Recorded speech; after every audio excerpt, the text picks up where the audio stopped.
Hi everyone, my name is Chelsea. Welcome to Little Mountain Ranch. Welcome to my kitchen. I'm happy to have you here with us today where we are going to make some recipes out of one of my vintage cookbooks. If you've been here for a while, you know that I love vintage cookbooks of any kind. I also love old newspaper clippings and old clippings out of magazines.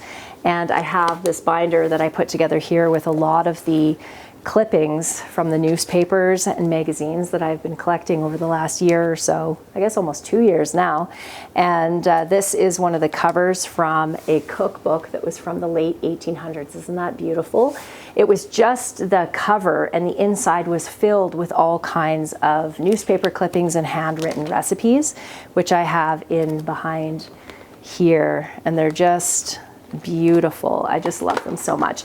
But one of the things that I love about cooking with old recipes like this is that the ingredients are really simple, and they're things that I generally have in my pantry or I can easily source from local farms or local grocery stores. So the one that we're going to use today is Aunt Jane's cookbook. This is a cookbook from the 1930s, and it was first published in 1889. Yes, 1889. And in the front of it, I like to read little excerpts out of these cookbooks because they're just so enduring and nostalgic, and they usually have lots of good advice in them as well. I haven't actually read this intro yet. This is Aunt Jane's new cookbook. In preparing this new edition of my cookbook, I have tried to offer you the finest and most practical selections of tested recipes. This little book contains many of my favorite recipes and also many other tested recipes which will prove just as successful and enjoyable for you as they have been for others, provided only that you follow two simple rules. The first rule of successful cooking and baking is to use the very best ingredients, which I wholeheartedly agree with.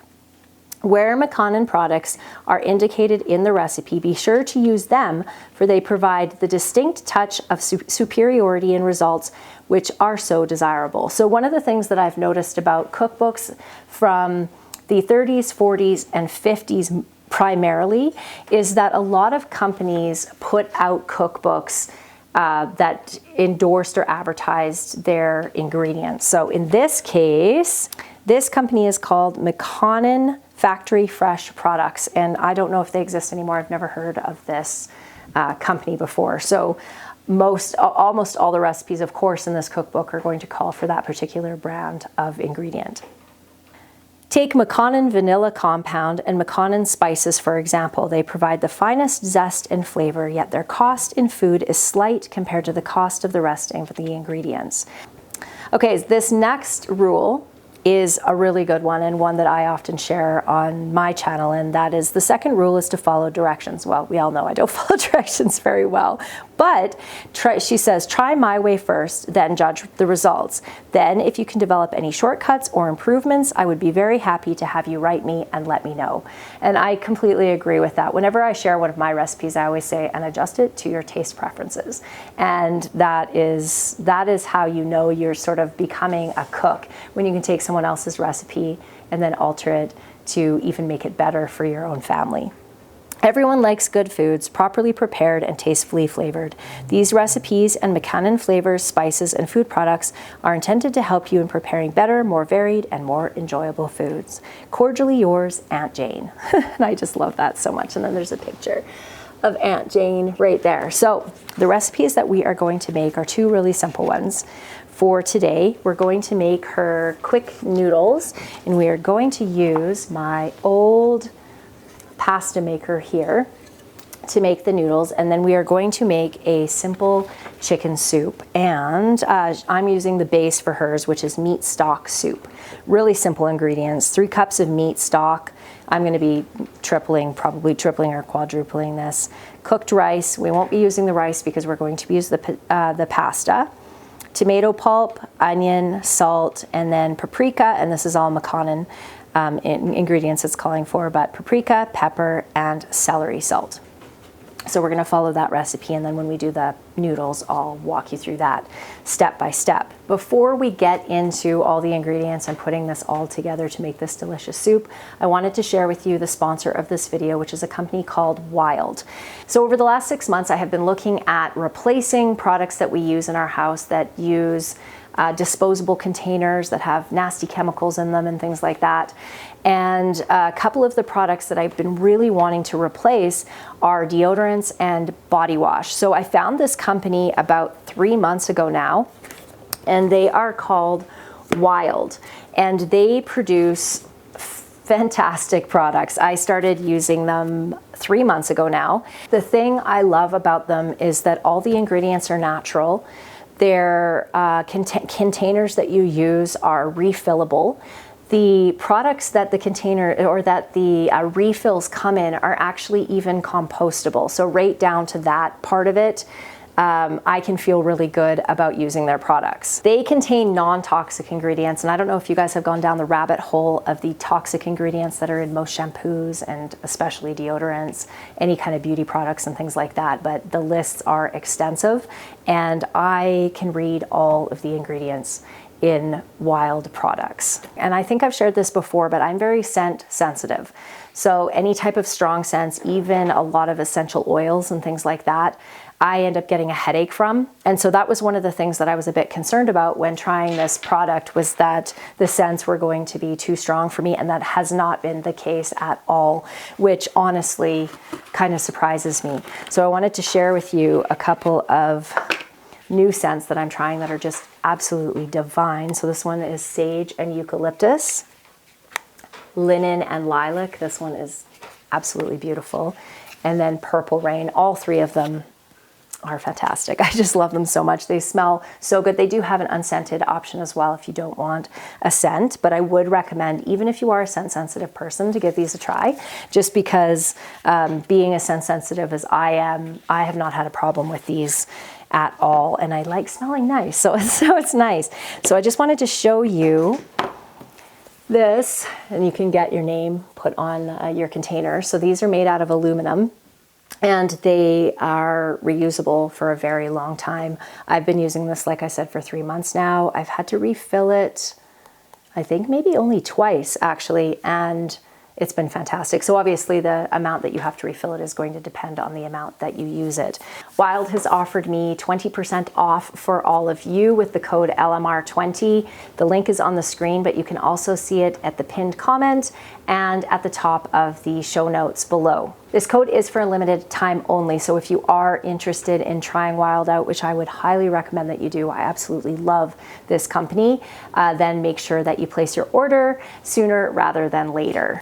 And now let's get all of this put away and make our soup and our noodles, shall we? Okay, let's run through the ingredients that I am going to be adding into this. So I have my chopped onions. I also have a few shallots in there and 3 cloves of garlic. I have 10 small potatoes chopped up here. I didn't bother peeling them. And also some carrots to add in as well. And I may add some frozen veggies. Once we get the soup all put together, we'll see what I end up doing. And then if you'll remember in the last video, I cooked up some extra chicken breasts. So I'm also going to chop those up and add those into our soup as well. Back over here in my Dutch oven, I have all those chicken bones and some onions and some bay leaves and some other seasonings that have been actually cooking now for the last 15 or 16 hours on low. And so what I'm going to do now is strain out all of those bones, and we'll use that stock for the base of this soup. I'll swap these out here because I'm going to need this bigger bowl. So we're just going to put our colander right over our bowl and dump our beautiful looking stock. Look at how nice and dark that is. Into here. Oops. And we're just going to put everything right back into this pot again and make our soup right in there.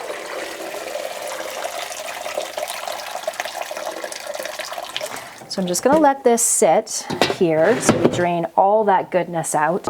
We're going to add our onions into our fry pan. You can totally put onions and garlic right into your soup without frying them first. I just like the caramelized flavor. So we're going to fry those up, and then we're going to add our garlic after these have started to fry a little bit so we don't burn our garlic. I promised an update on the apple pie. So I said we weren't going to eat the apple pie because we had had chicken pot pie for dinner the night that I made this pie. Well, it didn't last. Right after dinner, everyone was like, can we have a piece of that apple pie? So we had the apple pie. It turned out absolutely fabulously with that pie filling, that canned pie filling and the crust, and everybody really enjoyed it. We had it topped with some whipping cream.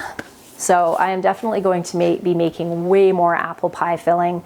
This is the second year that I've made apple pie filling, and every year we end up running out of it. I think I only have 2 quarts left of it, so I'm going to make way more next year. Okay, I'm going to cut up our chicken breast and get that all cubed up to add. And I will be pulling off any of the extra meat that was left on those bones that I cooked up from those chickens, and I'll be adding that back to the soup as well. It's amazing how much meat just a couple of chicken breasts can produce. That's perfect. So there's our chicken. So I'm just going to go through, and any of the meat that is not gross will go into our pot. And then by doing this with a chicken carcass, you really end up with very little waste outside of the bones, which is great. Whew, this is still a little bit hot.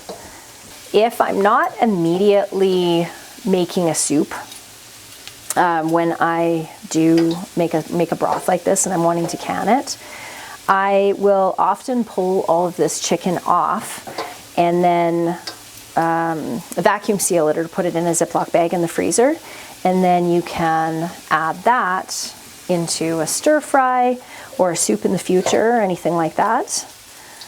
I actually made a stir fry. I can't remember if I shared that on here or if it was over on Instagram a couple of days ago, where I used up some chicken that I had in the freezer that I had put up in this way.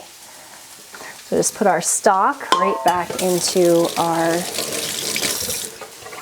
Dutch oven and then bring this back over to the stove. Down a little bit, add our garlic, and I'm going to wait and add all this chicken into our soup right towards the end. Because it is already pre-cooked, it's going to fall apart, and it's chicken breast. It's going to fall apart quite easily in the soup, and I want it to hold some shape. So I'll put that in once we have our noodles in and those are cooked.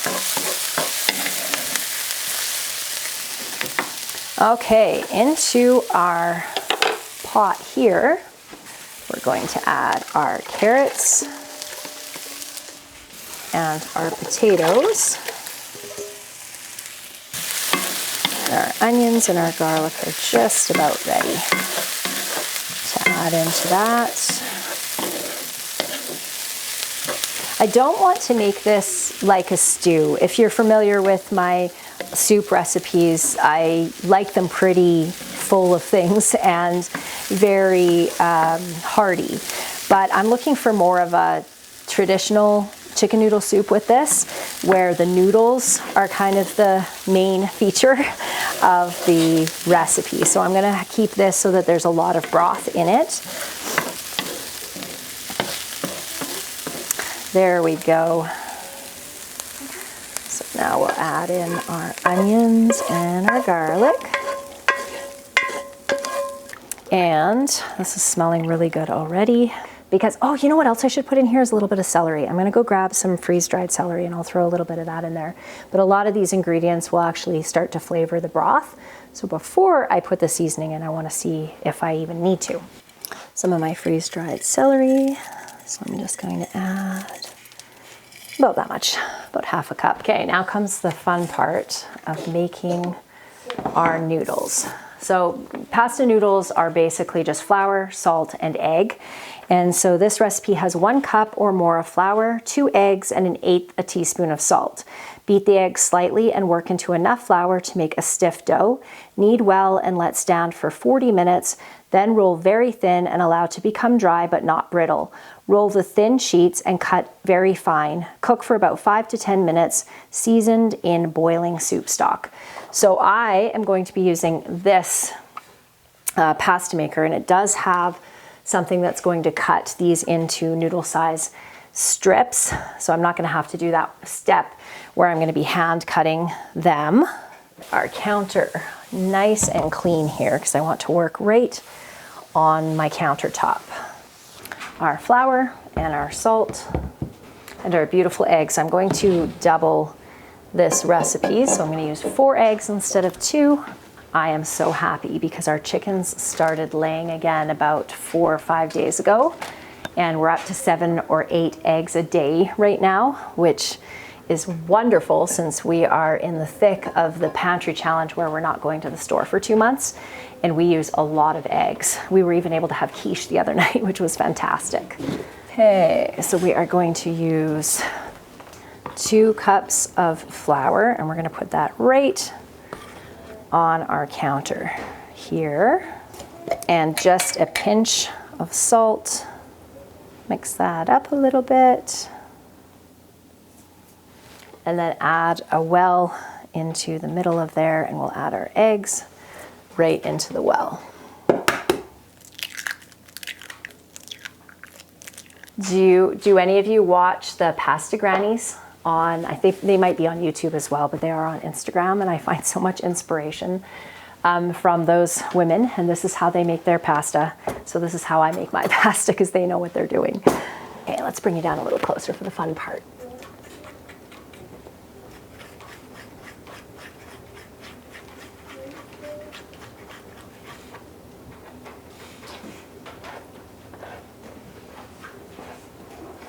So we're wanting to knead this until it is nice and smooth. So now we're just going to clean up this mess, and then I am going to let our dough rest for 40 minutes as recommended by the current recipe that I am using. And then we get to do the fun part of actually making the noodles. All right, friends, we're back at it. It has been 40 minutes. I have our dough ready to go through our machine that we have over here. So I'm just going to roll it out with a rolling pin a little bit, and then we'll start running it through this. Never mind, it's pretty soft. It's a little softer than it probably should be. So we'll see how it goes. Do have a little extra flour here I can use if need be.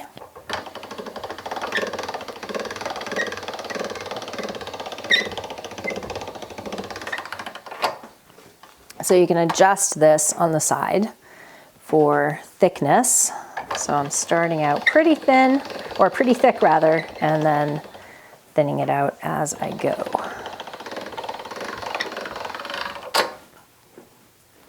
So I'm running it through a few times and folding it over just to get it nice and smooth.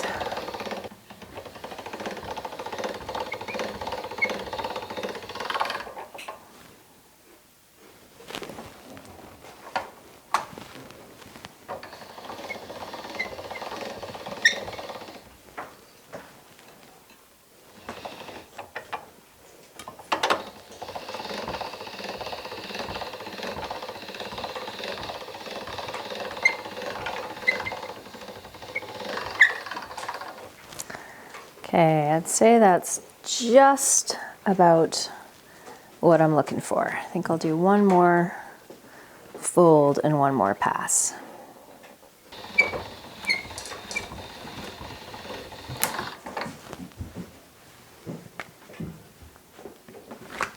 have fettuccine with like a cheese sauce. That would be delicious. So I made sure that I floured my dough before putting it in here so that it wouldn't stick too much. I'm just going to make these a little bit thinner so that they fit through that with a little bit more ease. So we'll put it on, so a 5 if you have the Atlas.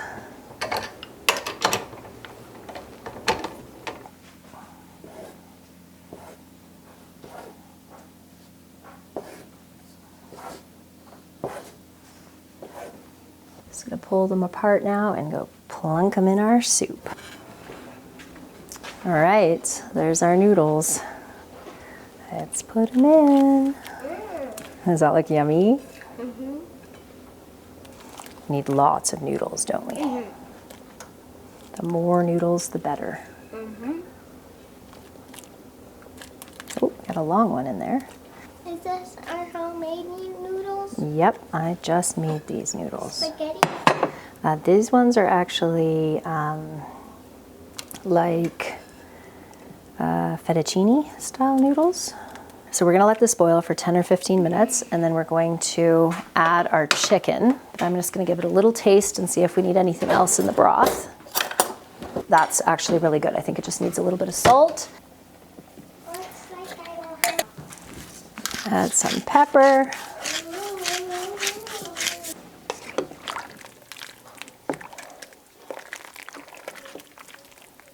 All right, friends. Look at that. Beautiful soup. I haven't tried the noodles yet, so let's give them a try. Oh my goodness. This is exactly what I was in the mood for. It is so good. That is absolutely scrumptious.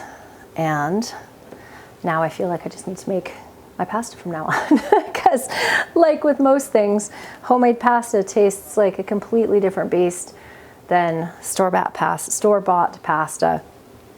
I need to work a little bit on perfecting using this. I've only used it probably 3 or 4 times before, so it needs a little, it doesn't need work. I need a little bit of work to get to the point where I have it down, but there's a spaghetti option as well for it. My kids were just requesting fettuccine Alfredo, so I think that's what we'll make together next time, is some fettuccine. We'll make fettuccine Alfredo, which is just absolutely one of the most delicious dishes. The only thing we're gonna have to do is be a little bit creative because I don't have any Parmesan. So we'll figure that out at a later time. For now though, my friends, that is going to be it for today's video. I hope that you enjoyed it, and I look forward to seeing you next time. Bye.